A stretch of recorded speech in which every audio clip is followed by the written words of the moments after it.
नमस्कार साथियों, फिर से आपका अपने favourite YouTube channel state with Babal sir में स्वागत अभिनंदन है। देखो दोस्तों, अपना चैप्टर चल रहा है, चैप्टर नंबर 12 प्रमुख प्राकृतिक संसाधन, जिसकी अपने 4 क्लासें यानी कि 4 भाग कंप्लीट हो चुके हैं। आज ये आपका 5वां भाग और इसी के साथ ये चैप्टर अपना पूर्ण रूप से कंप्लीट हो जाएगा। अपन ने अभी तक पिछली क्लासों में राष्ट्रीय उद्यान, अभयारण्य और जल प्रबंधन उनके बारे में पढ़ लिया था। आज हम पढ़ेंगे वर्षा का जल। वर्षा के जल को किस प्रकार अपन प्रबंध कर सकते हैं, उसको इकट्ठा कर सकते हैं। वर्षा जल संग्रहण आज का अपना टॉपिक है। वर्षा जल संग्रहण, वर्षा जल संग्रहण। संग्रहण का मतलब होता है इकट्ठा करना, एकत्रित करना। वर्षा जल एकत्रित करने से क्या क्या फायदे होते हैं। देखो, मतलब कि वर्षा का पानी एक तो मीठा होता है, और जब वर्षा आती है तो वर्षा का जो जल अपने छत से अपने को क्या करना चाहिए, एक टैंक बना लेना चाहिए।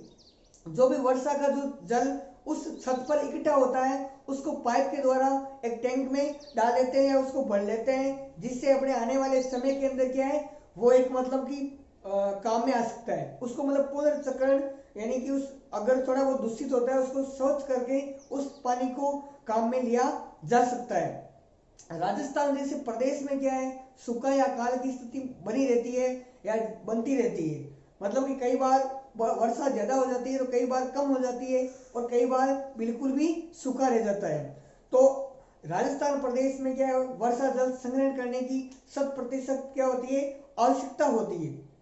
और इसके लिए वर्षा जल को एकत्रित करने के लिए अपने घरों में जैसे बड़ा बड़ा टांका मतलब होल वगैरह होते हैं, या कुआं, ताल, तलैया, जोड़ इत्यादि होते हैं। और देश में प्राचीन काल से ही मतलब कि पुराने टाइम से ही वर्षा जल को एकत्रित करने की जो विधियां हैं। और राजस्थान में जो वर्षा जल को एकत्रित करने की जो निम्न स्वदेशीय पद्धतियां हैं उसमें जैसे खड़ीन होती है, तालाब होता है, बावड़ी होती है, झीलें होती है या टोबा होता है। अब इसके बारे में अपन आराम से देखते हैं।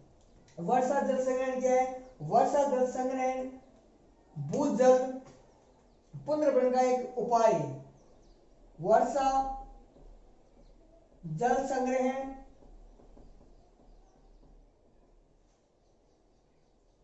भूजल पुनर्भरण का एक उपाय, राजस्थान जैसे प्रदेश में सूखा या अकाल की स्थिति बनी रहती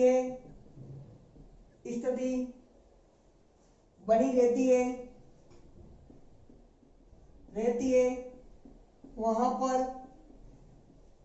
वर्षा जल एकत्रित करने की आवश्यकता है। देश में प्राचीन काल से ही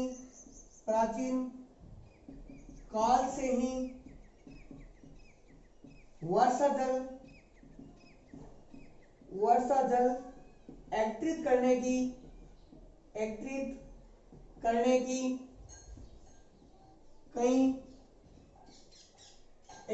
के कई सारे स्रोत है, यानी कि सोर्स है। जैसे एग्जांपल तालाब, कुआं, बावड़ी, ताल, तलैया इत्यादि। इसके बाद बात करेंगे कि राजस्थान में जल संग्रहण करने की प्राचीन कौन कौन सी पद्धतियां हैं।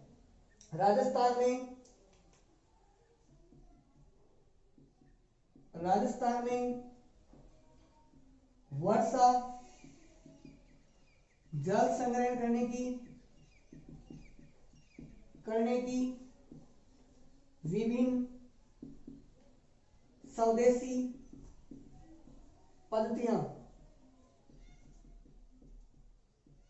इसके अंदर देखो पहला है अपना खड़ीन, पहला आता है खड़ीन, दूसरा है तालाब, और तीसरा है बावड़ी,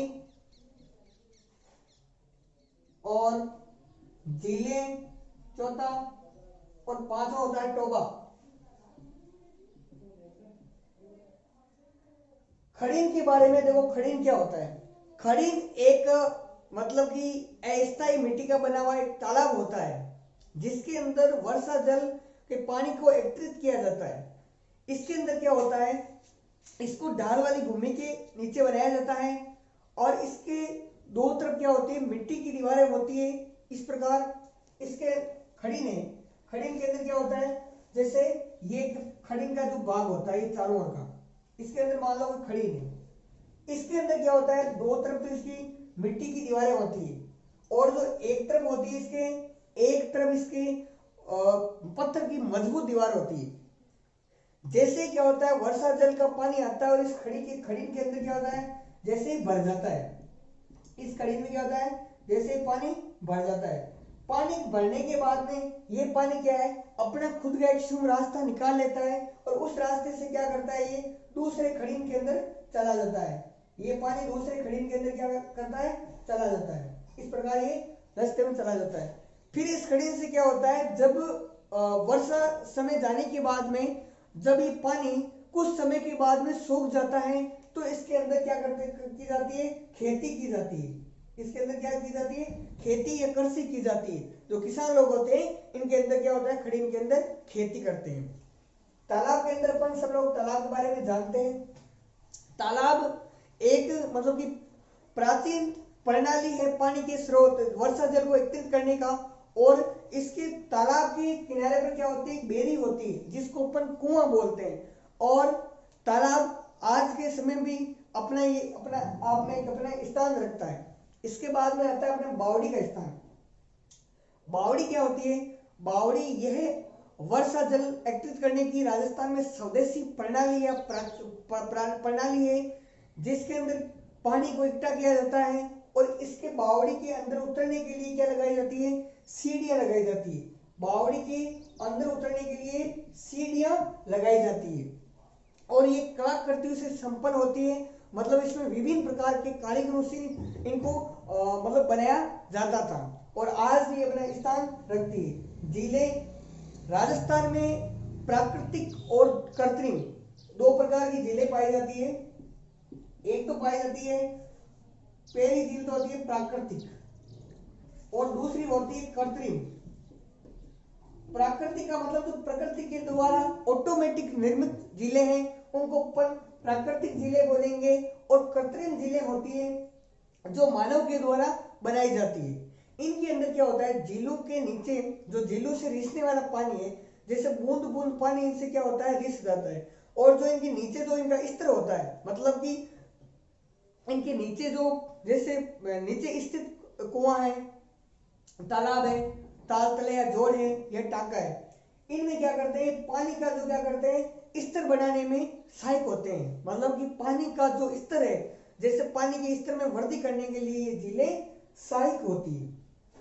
टोबा, टोबा के बारे में ये क्या होता है, थार रेगिस्तान में बना हुआ एक प्रमुख प्रारंभिक स्रोत होता है। ये क्या होता है, थार रेगिस्तान में बना होता है, थार रेगिस्तान के अंदर बना हुआ स्रोत होता है, प्राचीन स्रोत है। और इसके अंदर क्या होता है, ये इसका आकार होता है वो सेम अपने नाड़ी के आकार का होता है, लेकिन ये क्या है, नाड़ी से थोड़ा सा क्या होता है, गहरा होता है। इसका जो आकार होता है, इसका आकार नाड़ी के टाइप का होता है, नाड़ी के टाइप का होता है, लेकिन यह नाड़ी से क्या होता है, गहरा होता है। लेकिन ये नाड़ी से गहरा होता है, नाड़ी से गहरा होता है।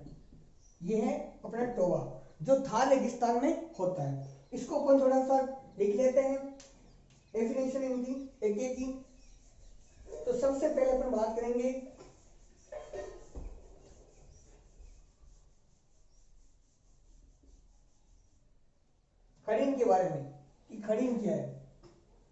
सबसे पहले अपना है खड़ीन।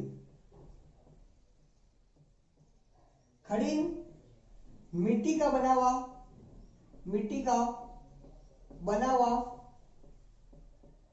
अस्थायी तालाब होता है।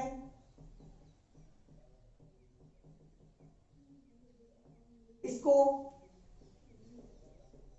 धार वाली भूमि पर बनाया जाता है। इसके दो तरफ मिट्टी की दीवार होती है तथा तीसरी तरफ पत्थर की मजबूत दीवार होती है। जब वर्षा की पानी से एक खड़ीन भर जाता है तो यह पानी दूसरे खड़ीन में चला जाता है और ये खड़ीन सूखने के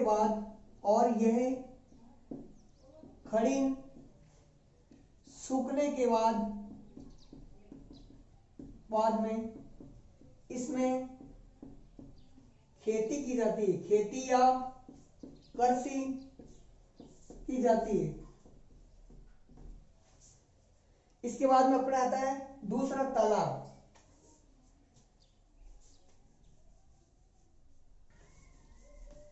इसके बाद अपन बात करते हैं तालाब की। अपन ने खड़ीन देख लिया, खड़ीन को समझा है, पढ़ा है। इसके बाद अपन बात कर रहे हैं तालाब की। तालाब क्या है? वर्षा जल संग्रहण करने की एक प्रमुख स्रोत है। अपन बात कर रहे हैं तालाब।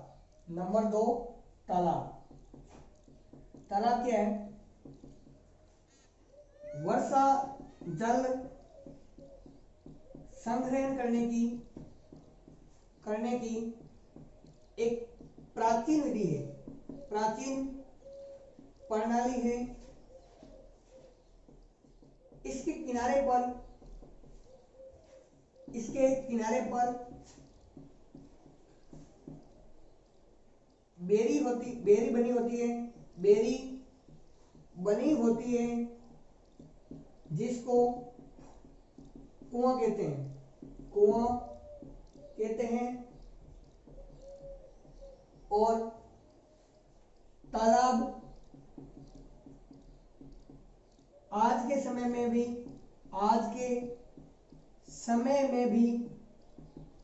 अपना स्थान रखता है।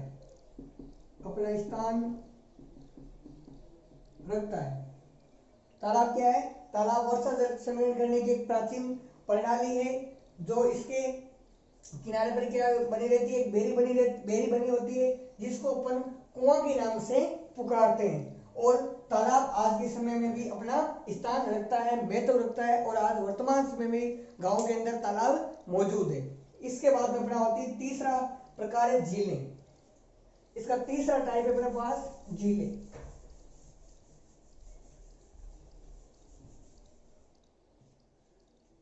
तीसरा अपने झीलें। राजस्थान में प्राकृतिक एवं कृत्रिम दोनों प्रकार की झीलें पाई जाती है। राजस्थान में प्राचीन एवं कृत्रिम दोनों प्रकार की झीलें पाई जाती है। राजस्थान में प्राचीन एवं प्राकृतिक एवं कृत्रिम दोनों प्रकार की झीलें पाई जाती हैं। झीलों से रिसने वाला पानी, रिसने वाला पानी इनके नीचे स्थित, इनके नीचे स्थित बावड़ी, तालाब इत्यादि का जल स्तर बढ़ाने में सहायक होता है। जल स्तर बढ़ाने में सहायक होता है, सहायक होता है। राजस्थान में दोनों प्रकार की झीलें होती है, एक तो प्राकृतिक जो प्रकृति के द्वारा निर्मित होती है और एक कृत्रिम जो मानव के द्वारा बनाई जाती है। ठीक है, इन झीलों से रिसने वाला पानी मतलब जो बूंद बूंद पानी इनसे रिसता है पूरे दिन या रात भर, वो पानी क्या करता है, इनके नीचे जो स्थित होते हैं तालाब या बावड़ी, उनका क्या करता है, मतलब कि जल स्तर बढ़ाने में सहायक होता है। इसके बाद में अगला है अपने पास बावड़ी। इसके बाद में अपना इसका अगला टाइप है बावड़ी।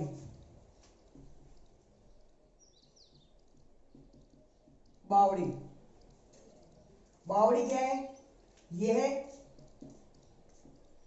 वर्षा जल संग्रहण करने की प्राचीन प्रणाली है। प्राचीन का मतलब है प्राचीन है, पुरानी प्रणाली है, पुरानी प्रणाली है। इसके अंदर जाने के लिए, इसके अंदर जाने के लिए, जाने के लिए सीढ़ियां बनी होती है, सीढ़ियां बनी होती है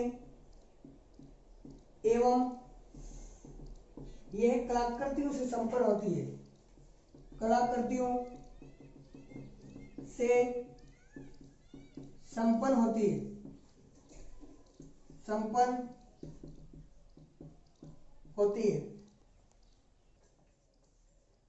बावड़ी क्या होती है, अपने एक हौद के टाइप होती है।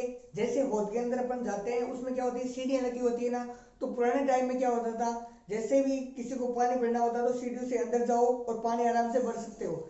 और इसके मतलब कलाकृतियों से संपन्न का मतलब होता है इसके अंदर विभिन्न प्रकार की कलाएं से बने होती थी। इसका एक एग्जाम्पल है, जैसे रामदेवरा के अंदर अपन जाते हैं तो वहां पर एक प्राचीन बावड़ी बनी हुई है, उसके अंदर जाने के लिए सीढ़ियां लगी होती है। और इसका जो लास्ट भाग है वो है टोबा। इसका जो लास्ट भाग है वो है टोबा। टोबा क्या है कि थार रेगिस्तान में टोबा जल संग्रहण करने का क्या था, प्रमुख टोबा क्या था, थार रेगिस्तान के अंदर मतलब कि पानी वर्षा जल को एकत्रित करने के लिए प्रमुख प्रारंभिक स्रोत था। यह नाड़ी के आकार का होता है, यह नाड़ी के आकार का होता है, नाड़ी के आकार का होता है, लेकिन क्या होता है, नाड़ी से गहरा होता है, लेकिन नाड़ी से क्या होता है, गहरा होता है। ये होता है अपना टोबा। यहाँ पर ने यहाँ तक वर्षा जल एकत्रित करने की जो विधियां हैं उनको पढ़ ली थी। इसके बाद में आता है अपना कोयला एवं पेट्रोलियम का संरक्षण। कोयला एवं पेट्रोलियम का संरक्षण किस प्रकार किया जाए, कोयला एवं पेट्रोलियम का संरक्षण किस प्रकार किया जाए, क्योंकि कोयला नवीनकरण संसाधन है जो एक बार समय के साथ में अगर समाप्त हो जाएंगे तो वापस इनका उत्पादन नहीं किया जा सकेगा। कोयला एवं पेट्रोलियम, कोयला एवं पेट्रोलियम, पेट्रोलियम का संरक्षण, का संरक्षण। कोयला और पेट्रोलियम के संरक्षण के बारे में अपन पढ़ते हैं। सबसे पहले अपन बात करेंगे कोयला के बारे में। सबसे पहले अपन बात करेंगे कोयला के बारे में कि कोयला क्या है। कोयला क्या है, एक प्रकार का कार्बनिक पदार्थ है, एक ठोस कार्बनिक पदार्थ होता है। कोयला क्या है, एक ठोस कार्बनिक पदार्थ है। इसका उपयोग हम ईंधन के रूप में करते हैं। कोयला का जो प्रयोग है ना, कोयले का प्रयोग ईंधन के रूप में करते हैं, ईंधन के रूप में करते हैं, रूप में करते हैं। जो अपनी ऊर्जा होती है ना, जो एनर्जी, उसका टोटल 35 से 40% यानी कि 35 से जो ऊर्जा का 35 से जो 40% भाग है ना, ये भाग अपना कोयले से प्राप्त होता है। किससे प्राप्त होता है, कोयले से प्राप्त होता है। और कोयले का निर्माण है ना, जो जैसे वनस्पतियों, पेड़ पौधों या जो जंतु, उनके दबने, पृथ्वी के दबने के कारण कुछ समय के बाद कोयले का निर्माण हुआ था। वायु की 30 करोड़ वर्ष पहले, ये कोयले की कहानी है 30 करोड़ वर्ष पहले की। 30 करोड़ वर्ष पहले ये पृथ्वी के ऊपर क्या थे, घने जंगल थे। ये जितनी भी पृथ्वी है इसके ऊपर क्या थे, घने जंगल थे। पृथ्वी पर क्या थे, घने जंगल थे। ये जंगल क्या होते हैं, ये जो वनस्पतियों के जो समूह थे, इनका मतलब कि पानी में डूबने के बाद क्या हो गई थी, मृत्यु हो गई थी। और जैसे ही इनकी पानी में डूबने के बाद मृत्यु हुई तो ये पृथ्वी के तल में नीचे दबते चले गए। पृथ्वी की जो तल है उसके नीचे दबते गए। जैसे जैसे पृथ्वी के तल के नीचे दबते गए तो उच्च तापमान में दाब के कारण, कुछ जीवाशेष के कारण कोयले का उत्पादन हुआ था।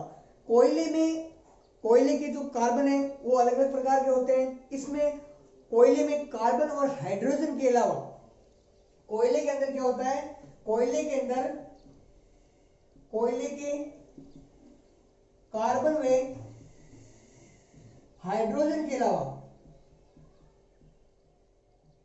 कोयले के कार्बन में हाइड्रोजन के अलावा इसमें नाइट्रोजन,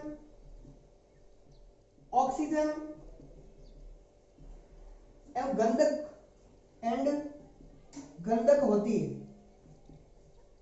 इसके अलावा इसमें फॉस्फोरस और कुछ अकार्बनिक पदार्थ होते हैं। कोयले को नमी रहित कार्बन की मात्रा के आधार पर 4 भागों में कोयले को बांटा गया है। कोयले को क्या है, नमी रहित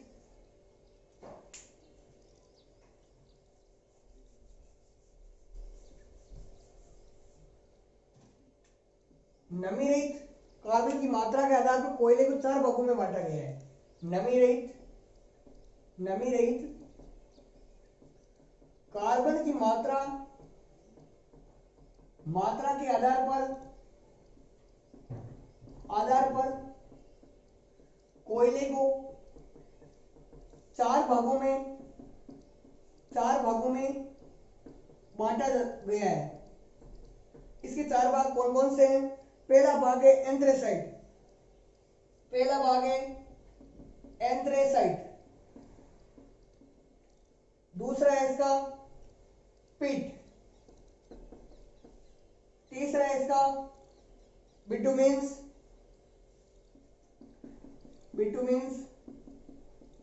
और चौथा है लिग्नाइट।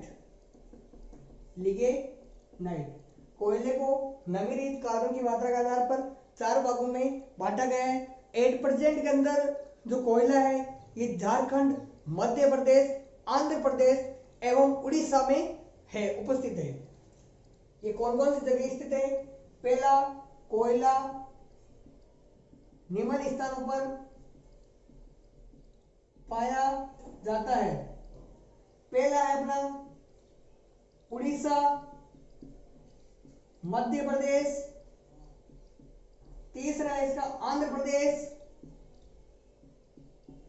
और चौथा है झारखंड। यहां पर कोयले की मात्रा पाई जाती है। और कोयला कैसा संसाधन है? कोयला एक अनवीनकरण संसाधन है। अगर कोयला समय के साथ में समाप्त हो जाएगा तो कोयले का उत्पादन हम किसी भी कंडीशन में नहीं कर पाएंगे, ठीक है। इसलिए कोयले का प्रयोग हमारे को सोच समझ के करना चाहिए। इसका जो मानव जाति है अभी अंधाधुंध उपयोग कर रही है, इसलिए इसका उपयोग हमारे को सतर्कता से सोच के करना चाहिए, जिससे आने वाली पीढ़ी आराम से इसका मतलब अपनी आवश्यकताओं को पूर्ति करने के लिए इसको काम में ले सकते हैं। ये अपना कोयला। इसके बाद हम बात करते हैं पेट्रोलियम की।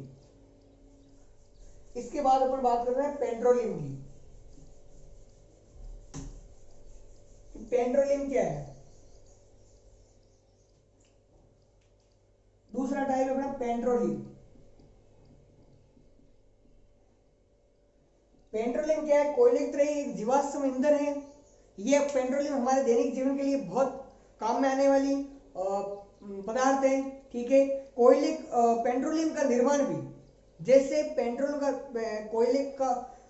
का निर्माण भी कोयले की तरह ही हुआ था। वायु, वनस्पतियों या पेड़ पौधों के दबने के कारण पृथ्वी तल में नीचे दबते गए और कुछ समय के बाद में पेट्रोल का निर्माण हुआ था, ठीक है। और ये भी कोयले की तरह ही अनवीनकरण संसाधन है। जो कोई पेट्रोलियम क्या है, कोयले की तरह पेट्रोलियम भी जीवाश्म ईंधन है और ये नवीनकरण संसाधन है। नवीनकरण संसाधन में बताया था कि नवीनकरण संसाधन की बात करें तो ये संसाधन जो समय के साथ में समाप्त हो जाएंगे तो इनका फिर हम मतलब इनको ऊपर नहीं किया जा सकेगा। इसलिए पेट्रोलियम का निर्माण भी अपने को सोच समझ के करना चाहिए। और अपन बात करें जो प्राकृतिक गैस है तो प्राकृतिक गैस की जगह अपने को बायोगैस का प्रयोग करना चाहिए, क्योंकि प्राकृतिक गैसें होती है उसमें क्या होती है, प्रदूषण होता है, और बायोगैस होता है ये प्रदूषण रहित होती है। इसलिए बायोगैस को क्या बोलते हैं, बायोगैस को अपन मतलब कि पर्यावरण प्रिय गैस भी कहते हैं। और पेट्रोलियम की एक खास बात कि पेट्रोलियम जो पेट्रोलियम प्राकृतिक के रूप में मतलब कि कई प्रकार से पाया जाता है, जैसे अप्रकृषित तेल, चट्टानों का तेल, कच्चा तेल इनमें पाया जाता है। इनको क्या किया जाता है, प्रभाजी जो प्राकृतिक रूप में पेट्रोलियम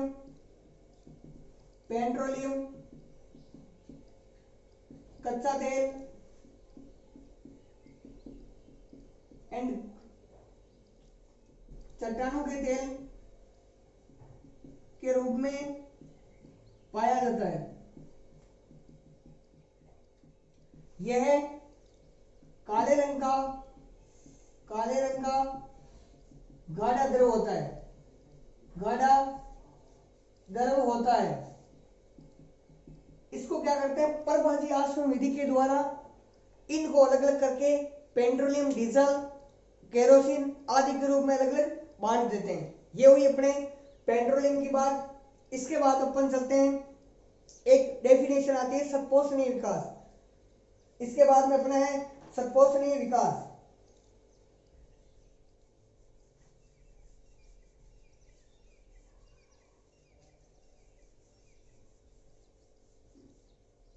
इसके बाद में अपने जो अगला टॉपिक है वो है सतपोषणीय विकास। सतत पोषणीय विकास, सतत पोषणीय विकास।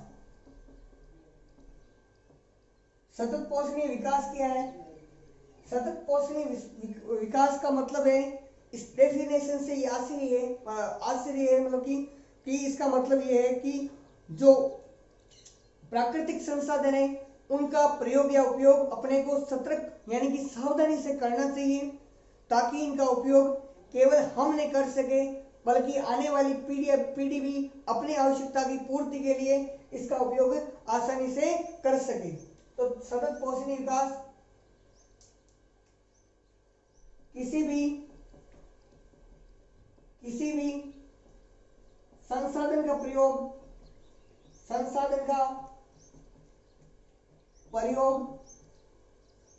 सतर्क होकर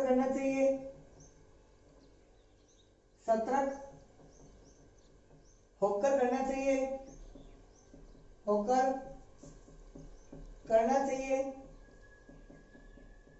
जिनका उपयोग न केवल हम कर सके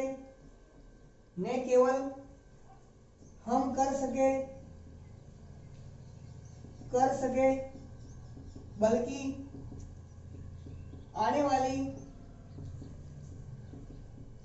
पीढ़ी भी अपनी आवश्यकताओं की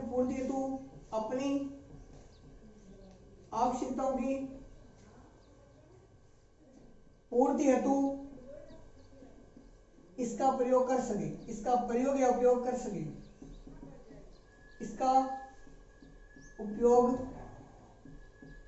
सके, ये हुई अपनी सतत पोषणीय विकास। इसका मतलब है कि जो भी जितने भी अपने संसाधन है, चाहे वो जल संसाधन हो, चाहे पेट्रोलियम संसाधन हो, कोयला संसाधन हो, जितने भी अपने प्राकृतिक रूप में जो संसाधन मौजूद है उनका प्रयोग अपने को सतर्क यानी सावधानी से होकर करना चाहिए, ताकि जिनका प्रयोग हम ही नहीं कर सके बल्कि आने वाली पीढ़ी भी इनका उपयोग कर सके। और इसके बाद में बात कर रहे हैं हम, नेक्स्ट अपना टॉपिक है चिपको आंदोलन। इसके बाद में चिपको आंदोलन। चिपको आंदोलन क्या है इसके बारे में देखते हैं। चिपको आंदोलन वनों की रक्षा के लिए उठाया गया एक प्रगतिशील कदम है, जिससे क्या है वनों को ठेकेदारों से सुरक्षा करना एवं वृक्षारोपण, जो पेड़ काट रहे हैं उन पर उनको रोकना। चिपको आंदोलन से मतलब है हुआ यूं था कि चिपको आंदोलन सबसे पहले इसका शुरुआत राजस्थान के जोधपुर जिले में खेजरली गांव से हुई थी। वहां पर अमृता देवी बिश्नोई ने 363 विश्नोई समाज के जितने भी पुत्र, जितने भी बच्चे, लेडीज, जेंट्स एवं आदि ने वृक्षों की रक्षा करने के लिए, वनों की रक्षा करने के लिए अपना मतलब कि बलिदान दिया था। वह यूं कि 1730 ईस्वी के अंदर जोधपुर के तत्कालीन महाराजा थे वहां के, उन्होंने उनके महल के लिए लकड़ियों की आवश्यकता हुई थी, तो सिपाहियों ने जाकर वन काटने लगे। तो इसकी भनक जैसे ही अमृता देवी बिश्नोई को लगी तो उन्होंने क्या किया, उनको रोकने की कोशिश की, लेकिन वो नहीं माने। इसलिए उन्होंने उन पेड़ों के चिपके उन्होंने क्या कर दिया, बलिदान दे दिया। ये बात आग की तरह फैली और आते आते जितने भी बिश्नोई समाज के लगभग 363 व्यक्ति, महिलाओं एवं बच्चों ने बलिदान दिया था। ये चिपको आंदोलन उसके बाद में भी जारी रहा था और ये आंदोलन फिर उड़ीसा की महिलाओं ने किया था, सॉरी उत्तराखंड की महिलाओं ने 1973 के अंदर किया था। सन 1973 के अंदर 1973 के अंदर ये आंदोलन उत्तराखंड की महिलाओं ने किया था। 1973 के अंदर उत्तराखंड की महिलाओं ने ये आंदोलन जारी रखा था और ये आंदोलन कितने वर्ष चला, 8 वर्ष चला था। 8 वर्ष चलने के बाद में 1981 के अंदर जो सरकार थी उन्होंने 1000 मीटर ऊंचाई वाले पेड़ों पर जो काटने से प्रतिबंध या रोक लगा दी थी।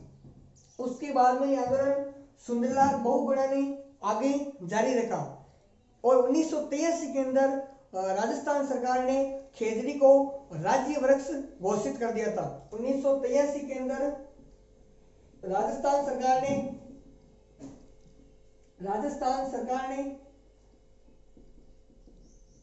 खेजड़ी को राष्ट्रीय वृक्ष घोषित कर दिया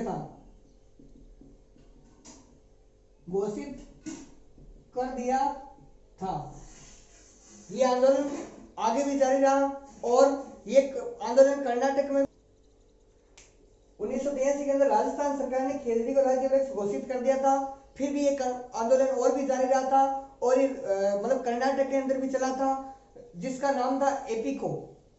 उस आंदोलन का नाम रखा था एपिको। एपिको मतलब एपिको एक कन्नड़ भाषा का शब्द है। एपिको क्या है, कन्नड़ भाषा का शब्द है और इसका मतलब होता है चिपकना।